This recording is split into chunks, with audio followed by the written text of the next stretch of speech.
तीज के व्रत को करने के लिए आतुर रहती हैं और इस व्रत को कल कर एक दिन में ही संपूर्ण विश्व का जितना तप है, साधना है, उपवास है, सबका फल एक साथ ग्रहण कर लेती हैं। केवल एक व्रत में हरतालिका तीज। अब एक बार ध्यान से सुनिएगा, सारे व्रत आपका अगर स्वास्थ्य खराब हो गया तो आप व्रत छोड़ सकते हो। जितने भी व्रत आप लोग कर रहे हैं पूर्व के, सोमवार, मंगलवार, एकादशी, छठ, पंचमी, चतुर्थी, अगर आपका स्वास्थ्य खराब है तो आप उस व्रत को छोड़ सकते हो, सारे व्रत को छोड़ सकते हो। पर तीज का जो व्रत होता है, हरतालिका जो व्रत होता है, ये व्रत एक बार लेने के बाद जब प्राण छूटते हैं तभी ये व्रत समाप्त होता है, अन्यथा बीच में ये व्रत समाप्त नहीं।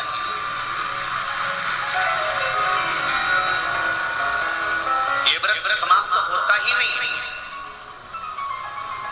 अगर शरीर से नहीं बनता कि अब हमारी अवस्था हो गई, अब शरीर से नहीं बन रहा है, तो भले एक पहर की पूजन कर कर, एक पहर का नियम धारण कर कर, एक पहर का स्मरण कर कर, एक पहर का पूजन कर धारण करो और उसके बाद में भले आप थोड़ा सा जो भी आपको लेना है वो कर लो, पर इस व्रत को करना ही पड़ता है। इस व्रत का नियम ही है, इस व्रत की नियमता ही है। शिव महापुराण की कथा लेरा हम बनाते हैं। उस 5 समय की पूजन होने के बाद जब सुबह ब्रह्म मुहूर्त में आप भगवान शंकर का विसर्जन करने के लिए जाएं, 5वीं आरती जब पूरी हो जाए, भगवान से प्रार्थना वगैरह सब हो जाए, सिंदूरा चढ़ जाए, सिंदूरा मस्तक लग जाए, पूरा कर्म होने के बाद में, पूरी पूजन होने के बाद में जब भगवान देव महादेव को विसर्जन के लिए लेकर जाएं, उससे पहले फुलेरे को खोल लेना चाहिए और फुलेरे के जितनी पत्ती, फूल, इसमें ये जरूरी नहीं है कि कौन सी पत्ती लगाना है, कौन सा फूल लगाना है, जो फूल आपको मिल जाए। पर फुलेरे में अशोक वृक्ष की पत्ती, आम की पत्ती ये जरूर लगाना चाहिए। फुलेरे के ऊपर शमी की पत्ती नहीं लगाई जाएगी। शमी वृक्ष, अगर शमी वृक्ष की पत्ती आप भले भगवान शंकर को चढ़ाओ, मना नहीं, पर कोई विशेष कार्य के लिए ही शमी का प्रयोग किया जाए। शंकर भगवान को यदि कोई बहुत रोग ग्रसित हो गया या बहुत तकलीफ में है तो शमी का पत्ता उसमें फुलेरे के अंतर्गत लगा सकते महाराज। 5वीं पूजन आरती पूर्ण होने के बाद में जब भगवान को विसर्जन के लिए लेके जाए, उससे पहले फुलेरे के सारी मालाओं को, फूलों को निकाल कर नीचे रख लें, प्रणाम करें और माता पार्वती जी से विनती करें, हैं माँ, जैसे आपका अखंड सौभाग्य है, आपके हाथों में भर भर चूड़ियां हैं, मस्तक पर चुंदड़ी है, माथे पर बिंदी है, मांग में सिंदूरा है, हे माँ ऐसी कृपा करना, हमने भी हरतालिका तीज का व्रत करा है, हमारे भी हाथों में भर भर चूड़ी रहे, मांग में सिंदूर रहे और मस्तक पर बिंदी रहे, ऐसी कृपा माँ बनाकर प्रणाम कर हरतालिका तीज का फुलेरा और शिवलिंग जो आपने बालू का बनाया है, माता पार्वती बनाई है, गणेश जी बनाए हैं, सब भगवान का विसर्जन में रखें। जो नदी, तालाब, बावड़ी जहाँ विसर्जन करते हैं वहाँ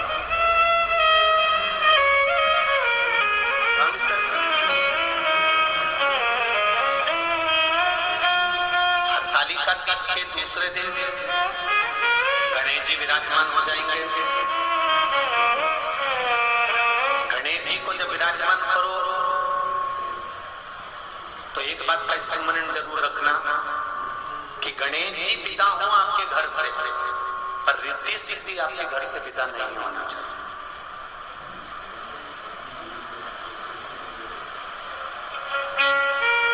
जहां गणेश जी बैठते हैं या तो उनके आसपास में दीवार पर 2 स्वस्तिक बना लो या 2 हल्दी कुंकू की बिंदी रख लो, एक इधर क्या होता है उससे कि गणेश जी तो चले जाएंगे क्योंकि बेटा है वो तो काम के लिए जाएगा, पर बहुएं रिद्धि और सिद्धि हमारे घर में सदा रहना चाहिए, इसलिए वो 2 बिंदी का होना जरूरी। जो 1 रुपए कमाते हैं 1.25 रुपए खर्च होता है, घर में क्लेश रहता है, अशांति रहती है, जरा जरा सी बात में विवाद हो जाता है। जरूर वो गणेश जी के साथ में रिद्धि सिद्धि को भी विदा कर देते होंगे, क्योंकि गणेश जी जाते हैं तो रिद्धि सिद्धि उनके साथ चले जाएगा। रिद्धि सिद्धि को रोकने के लिए जिस दिन गणेश जी बैठते हैं उस दिन या तो दीवार पर 2 स्वस्तिक बनाए जाते हैं या 2 बिंदी कुंकू और हल्दी की रख दी जाती है। साथ में इस व्रत की महत्वता को श्रवण करें।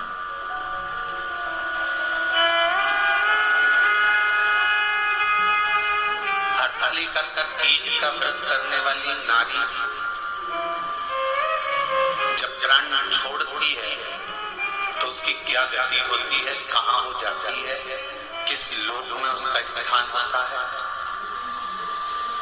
हरतालिका तीज का व्रत जो नहीं करती और भूल से भी फुलेरा का दर्शन कर, फुलेरा जानते हो ना आप लोग, जिस दिन जहाँ हरतालिका तीज बनती है, केले के पत्ते के ऊपर जहाँ शिवलिंग बनता है उसके ऊपर जो फूल की मालाएं लटकाई जाती है या झूमर या पत्ते लटकाए जाते हैं, उसका मात्र दर्शन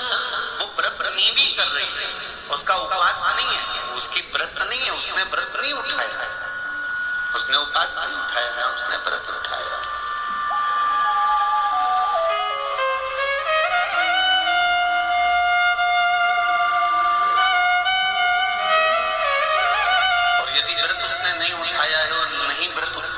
के बाद भी अगर व्रत नहीं कर रही है, उसके बाद भी अगर किसी सहेली ने कह दिया, किसी बेस्ट फ्रेंड ने कह दिया कि नहीं तुझे मेरे यहाँ पर आज हरतालिका है, तू आ जाना,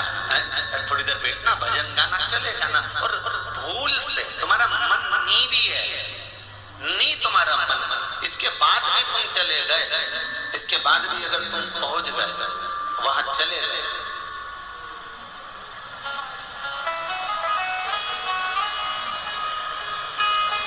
केवल हरतालिका तीज के उस फुलेरे का दर्शन कर लिया, नहीं है व्रत, और उस फुलेरे का दर्शन कर लिया तो महाराज शिव महापुराण की कथा,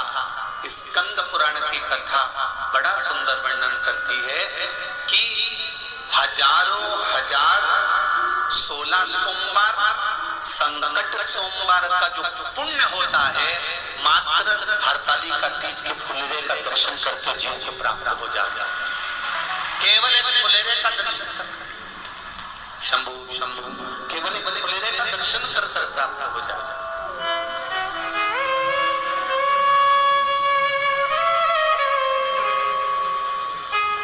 शंभु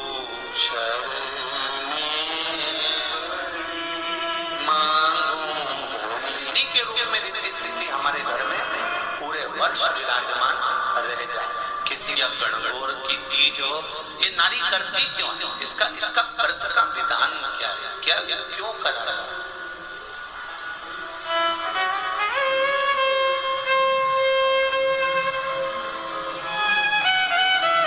तो कहा ये अखंड सौभाग्य को देने के लिए करते। किस चीज के लिए है? जम के बोलो जरा, अखंड सौभाग्य के लिए। बहुत दूर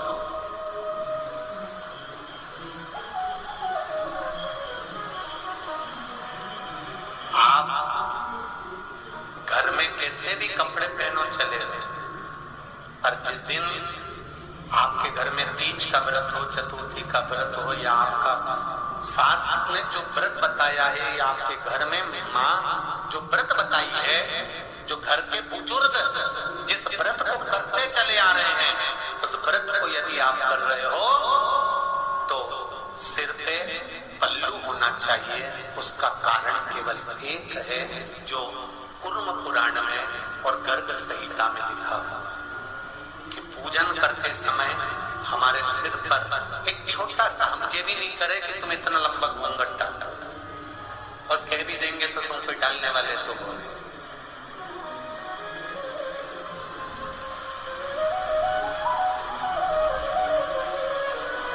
कुर्म पुराण, गर्ग संहिता, शिव पुराण वर्णन करती है, देवी भागवत वर्णन करती है कि अपने पूर्वजों की पूजन में, पितरों की पूजन में, कुल देवी की पूजन में, कुल देवता की पूजन में, घर के जो विधान की पूजन है, जो हमारे यहाँ चलती चली आ रही है, उस पूजन में जिस नारी के मस्तक पर अगर कोई वस्त्र पड़ा हुआ होता है, कोई पल्लू धरा हुआ होता है, भले वो घर पर सूट पहनती हो, जो मर्जी पड़े वो पहनती हो, पर पूजन के समय पर जो अपने घर की रीत की पूजन है, उस पूजन के समय पर अगर उसके सिर पर एक छोटा सा वस्त्र भी, एक पल्लू भी अगर उसके मस्तक पर होता है, तो शिव महापुराण की कथा कहती है वो नारी को जीवन में कभी दुख नहीं झेलना पड़ता है, सारे दुख से पार उतरता है। अब इसका प्रमाण क्या है महाराज? तो कहा माता अहिल्या को देख लीजिए, जनाबाई को देख लीजिए, मुक्ताबाई को देख लीजिए, कर्माबाई को देख लीजिए, मीराबाई को देख लीजिए। केवल एक सिर पर पल्लू था, केवल एक सिर पर एक वस्त्र का टुकड़ा था, और उस वस्त्र के टुकड़े ने जहर का प्याला भी आया तो वो टुकड़ा नहीं था, कृष्ण का आशीर्वाद सिर पर बना हुआ था, वो टुकड़ा नहीं था। आप अपने घर में कैसे भी रहते होगे, कैसे भी कपड़े पहनते होगे, कैसे भी सूट पहनते होगे, आप दुपट्टा लेते होगे, सूट पहनते होगे, आप जो पहनो मना नहीं है, पर जिस समय हमारे घर में पितरों की पूजन हो, कुल देवी देवता की पूजन हो, या कोई एक क्रम पूजन का चला आ रहा है, उस पूजन में सिर पर छोटा सा भी एक क्षण के लिए पल्लू रखा जाए, एक क्षण के लिए, ज्यादा भी नहीं, थोड़ा ही रखा जाए, तो समझ लो कि जीवन में कहीं अगर दुख आकर खड़ा भी हो गया तो उससे निपटा जा सकता है, कोई दूसरा नहीं, घर की नारी ही निपट सकती। पर जहाँ शिवलिंग बनता है उसके ऊपर जो फूल की मालाएं लटकाई जाती है या झूमर या पत्ते लटकाए जाते, उसने उपास नहीं उठाया ना उसने व्रत उठाया।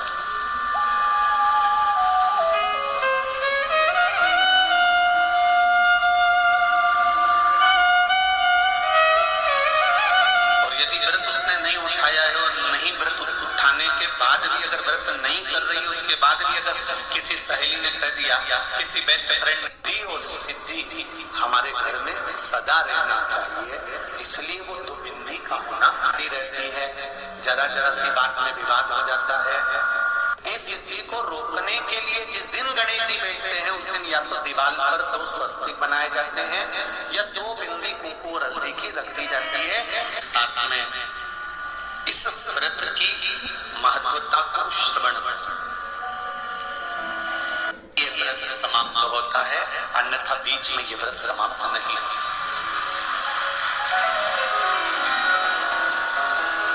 ये व्रत समाप्त होता ही नहीं। अगर शरीर से नहीं बनता कि अब हम स्मरण कर कर एक पर का पूजन व्रत धारण करो, और उसके बाद में भले आप थोड़ा सा जो भी आपको लेना है वो कर लो, पर इस व्रत को कर